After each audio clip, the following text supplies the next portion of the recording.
بسم الله الرحمن الرحيم.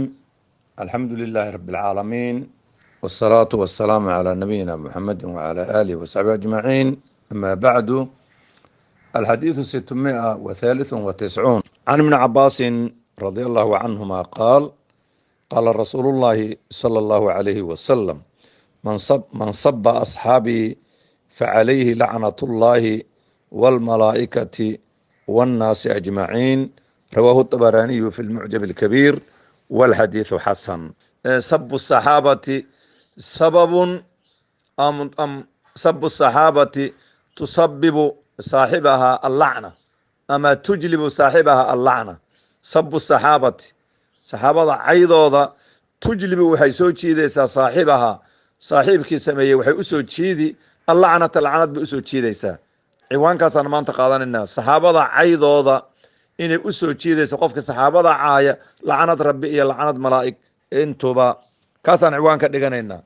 xadiidkeennan maanta waa xadiid xasana, waxaa soo saaray alimaamu tabaraani kitaabkiisa mucjam alkabiir ayuu ku soo saaray. sheekh albani raxmatullaahi calayhi xasan wuxuu ka xukumayaa kitaabka liyada saxiix jaamicu sagiir raqamka xadiidka 6285 ayuu wuxuu ku xukumayaa inuu xadiid xasana yahay. inta haddaanu ka gudubna xadiidka, nabigu wuxuu yihi calayhi salaatu wasalaam, sharax xadiidka haddaan u galay tafsiirkiisa, nabigu wuxuu yihi calayhi salaatu wasalaam, cabdullah bin cabaas oo ka warinhaya: man saba ninkii caaya asxaabi asxaabtayda ninka caaya fa calayhi dushiisa ha ahaato lacnatullaahi lacnad rabbi dushiisa ha ahaato, walmalaa'ikati malaa'igta lacnadeeda dushiisa ha ahaato, wannaasi dadka lacnadooda dushiisa ha ahaato, ajmaciina dhammaan dadkoo dhan dhammaantood maaragtay dadkoo dhan lacnadooda dushiisa ha ahaato. ikhwat alislaam waliimaan, xadiidkan wuxuu noo sugahayaa saxaabatu rasuulillaahi iyo mansiladooda ay maaragtay cinda allaahi wa cinda rasuulihi wa cinda alislaami mansiladooda iyo qiimaha ay leeyihiin.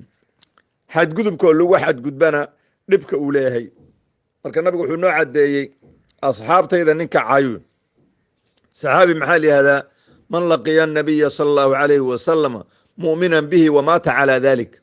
qofka nabiga la kulma asagoo rumaysan sidaana ku dhinta kaasaa saxaabi layihahdaa. man laqiya anabiya sala allahu calayhi wasalama mu'minan wamaata calaa dalik. qofka nabiga la kulma oo maarata isagoo rumaysan sidaana ku dhinta kaasaa saxaabi layihahdaa. man laqiya maxaa loo leeyahay loo dhihi waa man ra'aahu, waxaa loo dhihi waaye oo laqiya loo leeyahay oo ra'aahu loo dhihi waayey waxaa weeyaan saxaabada rag indhalaa ku jiray oo nabigaana arkaynin laakiin la kulmay. idan man laqiya weeye ninkii la kulma annabiya nabiga la kulma mu'minan bihi asagoo rumaysan oo wamaata calaa dalika sidaana ku dhinta kaasaa saxaabi layihahdaa.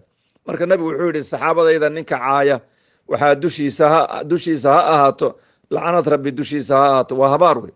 lacnad rabbi ha ahaato dushiisa iyo malaa'igta lacnadooda iyo aadamaha oo dhan lacnadiisa dushiisa ha ahaataale. idan waa arrin khatara, arrinkaas arrin aad iyo aad khatar oo wey qofka muslimka inuu iska ilaaliyo.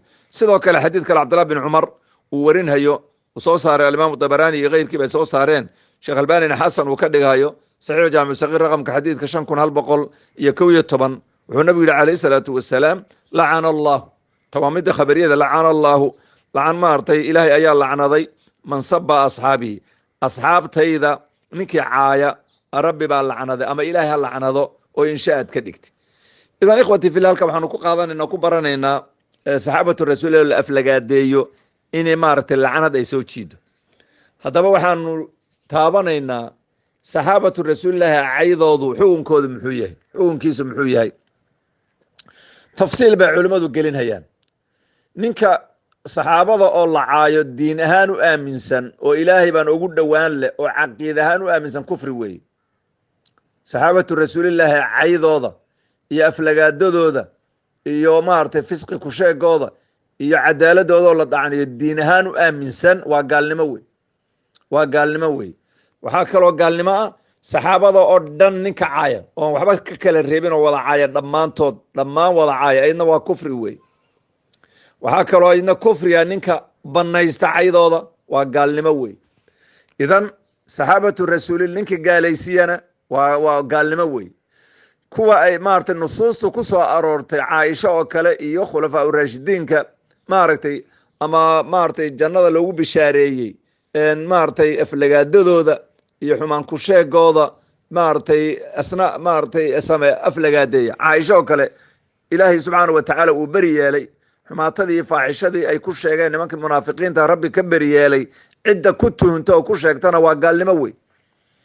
idan waa khatar weeyaan saxaabatu rasuulillaahi, caydooda iyo aflagaadadoodu waa khatar wey, aad iyo aad bay marka arrintaa u khatarta. beryahana waxaa soo batay shiicadii ayaa hata soomaalida soo gaadhay. waayii hore waxaan maqli jiray un shiican baa la maqli jiray, laakiin waxaa soo baxday kutlo dhan oo maaragtay shiico ah oo saxaabatu rasuulillaahi aflagaadaynhaya oo maaragtay khatar ah, ummadda khatar ku ah, diintana khatar ku ah. idan sabu saxaaba waxaa weeye qofka saxaabada caaya lacanad rabbi ha ku dhacdo nebigu yidhi, iyo malaa'igta lacanadooda iyo dadka oo dhan lacanadooda dushiisa ha ahaataale. idan ikhwati fillahi arrintaa waa arrin khatara wey. salafkeennii hore raxmatullaahi calayhim waxyaabahay ka aaminsanaayeen iyo saxaabatu rasuulilah say u qadarin jireen. alimaam abu jacfar